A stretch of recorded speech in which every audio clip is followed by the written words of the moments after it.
சிறப்பு வாக்காளர் பட்டியல் திருத்தப் பணிக்கு எதிர்ப்பு தெரிவித்து முதலமைச்சர் ஸ்டாலின் தலைமையில வரும் 2ஆம் தேதி அனைத்து கட்சி கூட்டத்துக்கு ஏற்பாடு செய்யப்பட்டிருக்கு. சென்னையில உள்ள திமுக தலைமை அலுவலகமான அறிவாலயத்துல திமுக தலைவரும் முதலமைச்சருமான ஸ்டாலின் தலைமையில அனைத்து கட்சி கூட்டம் நடைபெற்றது. இதுல அமைச்சர்கள் மற்றும் தமிழக காங்கிரஸ் முன்னாள் தலைவர் தங்கபாலு, மதிமுக பொதுச் செயலாளர் வைகோ, விடுதலை சிறுத்தைகள் கட்சியுடைய தலைவர் திருமாவளவன், இந்திய கம்யூனிஸ்ட் மற்றும் மார்க்சிஸ்ட் கம்யூனிஸ்ட் கட்சிகளுடைய மூத்த நிர்வாகிகள் உள்ளிட்டோர் கலந்து கொண்டாங்க. கூட்டத்துடைய முடிவுல மதசார்பற்ற முற்போக்கு கூட்டணி கட்சிகள் சார்பில் அறிக்கை வெளியிடப்பட்டது.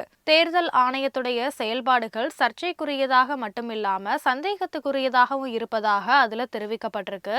வாக்காளர் பட்டியல் சீரமைக்கப்பட வேண்டும் என்பதை தாங்கள் மறுக்கலனோ, ஆனா அதனை அவசரமா செய்யக்கூடாது, கால அவகாசம் கொடுத்து செய்யணும், நடைமுறை சிக்கல்கள் இல்லாமல் பார்த்து கொள்ளணும்னு அந்த அறிக்கையில வலியுறுத்தப்பட்டிருக்கு.